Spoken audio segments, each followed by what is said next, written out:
अस्सलाम वालेकुम वीवर, क्या हाल चाल है। उम्मीद करे सो यार दोस्त अब आप संगत तंदुरुस्त फिट फाट हो सी वीवर। पखा भी चलता खड़े, गर्मी भी बड़े जोर दी है। खूबसूरत है रूम में खड़ के वीडियो की थी स्टार्ट। अस्सलाम ठीक है तो प्यार भरम हफ्ता भरा दूसरे डे पे यूट्यूब चैनल सलीम खो ख्याला पाक विलेज नज़ारे खूबसूरत है। विलेज दे प्यारे प्यारे सरैकी बोलड़ी ते सह रह की आवाज़ ते सरैकी मिठड़ी जबान ते पखा चलता खड़े ते हवा दा बस देना पे। लाइट दा प्रॉब्लम है, लाइट दा इशू है। घर तो नहीं पूरे गाँव में, क्योंकि अज दूजा तीजा डे लाइट बहुत तंग करेंदी पई। गर्मी की शिद्दत भी इजाफा गर्मी के बहुत ज़्यादा है, लेकिन बिला इन लाइट की भी बहुत कम पेशी आती पे बहुत ज़्यादा। बाकी चलो कोई गल नहीं, सारे नाल तो नहीं सारी दुनिया नाल है, लेकिन अल्लाह चंगी करे सी। बाकी भैया तुम सुनाओ सब खैरियत है, ठीक ठाक है ना। उम्मीद करे तो साढ़े सज्जन बेली दो यार दोस्त अब आप सब फिट फाट हो सन। अज का खूबसूरत जहा टाइटल खूबसूरत जहा विलॉग गर्मी के नज़ारे ते नाल रसो तो तुम वीडियो स्किप नहीं करनी। वीडियो स्किप करे सो तो समझ नहीं लगनी तो क्या स्टोरी सुनाई तो क्या स्टोरी नहीं सुनाई। खूबसूरत जहा रूम में खड़ के वीडियो स्टार्ट की साडा अक्सर साड़ी कोशिश होती है कोशिश क्या होती है और असा करेंदे हैं, क्योंकि हर खूबसूरत जी जगह तो वीडियो स्टार्ट की, हर प्यारी जी जगह तो नवी जात है मन के विलॉग स्टार्ट किया कि साढ़े सज्जन दोस्त बाप डिस्टर्ब ना थी वन के यार एक जगह दिखा के बोर थी वैने असा। तो तुसा बोर ना थे करो कि थोड़ी मुहब्बत है साढ़े नाल, थोड़ी मुहब्बत नाल ही असा कामयाब थीसू और इंशाल्लाह कामयाब थीसू और थोड़ा तावन तो थोड़ी दुआ नाल ही कामयाब मिल सी। बाकी रसो नाल तक मिठड़ी बोली सरैकी जबान के नज़ारे दिखे जो प्यारे प्यारे सरैकी सखावतों के बड़े प्यारे प्यारे खूबसूरत है। तो जितने भी यार दोस्त सब आप साढ़े चैनल से नवे हैं जल्दी साढ़ा चैनल मेरे सब्सक्राइब सलीम खोख्या लेगू विलेज लाइफ के प्यारे प्यारे नज़ारे चलते हैं। बाहर चल के तक नज़ारा चेक करवे खूबसूरत है। गर्मी का वाल वैसे शिद्दत कमाल है। रूम में खड़ा पखा भी चलता पे, ठंडा भी है रूम, लेकिन बाल भी थोड़े सामने है पसीना। चलो कोई गल नहीं। तो अल्लाह पाक दे माशाअल्लाह प्यारी सीनरी विलॉग स्टार्ट किए आज वायरल साड़ा विलॉग वायरल थी और इंशाल्लाह तीसी तेरा सो नाल वीडियो स्किप ना करे सो। फेसबुक पेज भी फॉलो कर गिन सो मान के जल्दी वो भी साड़ा माशाअल्लाह फेसबुक पेज दे सलीम खोखे वाला पेज है वो भी फॉलो कर गिन सो तक प्यारियां उतना भी साढ़े सरैकी विलॉग मिल सन रहा तक तेरा सो नाल वीडियो स्किप नहीं करनी। वीडियो स्किप करने का जुर्माना आइयो उसी साड़ा चैनल सब्सक्राइब कर ले सो। चलते हैं चल के बाहर तक माहौल लिखे ने प्यारा जी।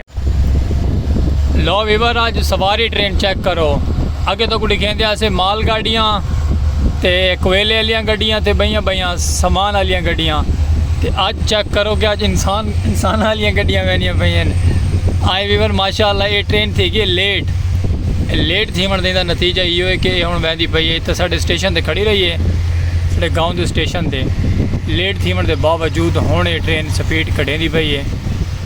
ये सारी सवारी गड्डी आवाम में नज़र दी पे तो ये सामने देखो ये बोगी के बंदे खड़े थे ये वाले, इस बोगी के भी बंदे खड़े हैं, इस भी ये सारी बोगियाँ फुल हैं गड्डी दियाँ। सवारी ट्रेन है, ये पिछला AC डब्बा है ये वाला। बाकी गर्मी की शिद्दत है, जिन्हों की टिकट टाइट हो सी वो AC कंडीशन में बैठे हो सन, जेडे बेचारे साढ़े वर्गे मलंग हो सन वो मलंग वाले डब्बे बैठे हो सन। ये आज काफ़ी लेट थी कि हालांकि 9 बजे निकल पैंदी है ट्रेन। चलो कोई गल नहीं सही है, कोई पता तो होंगे ही नज़ारा है क्या मसला है तो क्या नहीं। तो बस माशाअल्लाह वीवर ट्रेन गई है गुजरते आ गया से बाहर असा अपने विलॉग की तरफ सरैकी कल्चर की खूबसूरती तो सरैकी कल्चर का नज़ारा। गर्मी की शिद्दत वीवर जोर दी है, आमदो राफ्त बिल्कुल बंद है, ना कोई बंदा है ना कोई बंदे की ज़ात है। तो आवाम बस सुकून करेंदी पई है, बस बैठिए थे असा अपना विलॉग बने पे मस्त हो गए, क्योंकि साड़ा विलॉग तो रासी गर्मी रहे या जो थी विलॉग तो हो सी। इंशाल्लाह विलॉग डे सूर आते अपने प्यारे प्यारे सब्सक्राइबर को खूबसूरत जे विलेज लाइफ के प्यारे प्यारे नज़ारे। ये शोर आता पिया सी साढ़े शहजादे का शोर आता पिया सी, ये स्पीड चलता खड़े ना पक्का इस गल शोर आता पिया सी। चलो कोई गल नहीं, बाकी थोड़ा जी आई तो बाकी मिलते हैं खूबसूरत जे विलॉग नाल अगा चलते हैं तो विलॉग करे सो दिलचस्प रसो नाल। लो भी बार अगर चल पे अगर चले हैं तो मैं मौसम बड़ा प्यारा थी गया, खूबसूरत सुहाना मौसम थी गया। तो माशाअल्लाह सारे सरैकी कल्चर की खूबसूरत आवाज़ के नाल अंधेरी आ गई है बड़े जोर की वीवर। तो बड़ा प्यारा माहौल चेक करो, सारा दूर तक दुद्धड़ अंधेर पटीच गया वीवर। अल्लाह पाक की मेहरबानी थी कि गर्मी बहुत ज़्यादा है, गर्मी की शिद्दत टुट गई है।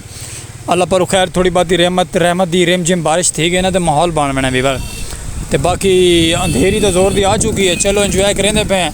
बाकी रसो नाल तुम भी इंजॉय करो, बादल शादल छाए हो देखो बारिश आती है कि नहीं आती। हवावां बड़े जोर दी हैं, हवा का छपाट आता पिया सी, आवाज़ मेरी बिल्कुल स्लो आती पई सी। माइंड नहीं करना तो नाल जुड़े रहो तक दिखे ने इस तरह की कल्चर के प्यारे प्यारे नज़ारे और खूबसूरत विलेज लाइफ के विलॉग्स।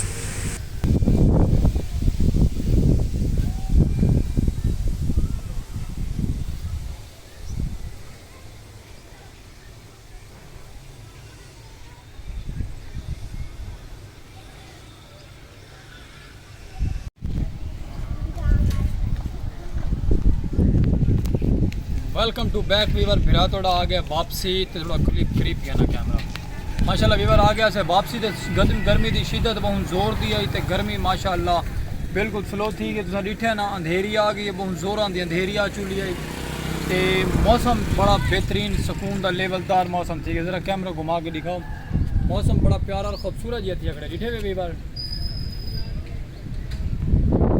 गर्मी की शिद्दत बहुत हुई गर्मी की शिद्दत इस तरीके थी कि कपड़े भी बेड़ा गर्क थी कपड़े का चलो कोई गल नहीं अल्लाह पाक की मेहरबानी थी कि मौसम ठंडा थी कि VIP थी कि चलो मौसम ठीक है तो अल्लाह पर खैर तो आज का साड़ा व्लॉग पसंद आ सराकी कल्चर के खूबसूरत प्यारे प्यारे नज़ारे तो माशाल्लाह क्या बंदे लश पश कर गई थी लाइटा शाइटा बाली खड़े से जिंदगी बखैर रह गई भला मिल सो खूबसूरत है सराकी व्लॉग नाल ते लाइक सब्सक्राइब फॉलो शेयर करना सलीम कोके वाले को भूलना नहीं और इंशाल्लाह बारिश मीह अंधेरी कोई आ गई तो भला तो अपडेट देते रहो प्यारे प्यारे सराकी व्लॉग के खूबसूरत जे विलेज लाइफ के नज़ारे के नाल रोड के नाल खड़े शोर आता उसी थोड़ा माइंड नहीं करना शोर महसूस करने बर्दाश्त करने तो बाकी इंशाल्लाह मिल सो खूबसूरत जे प्यारे जे व्लॉग में फल जिंदगी बखैर अल्लाह हाफिज़।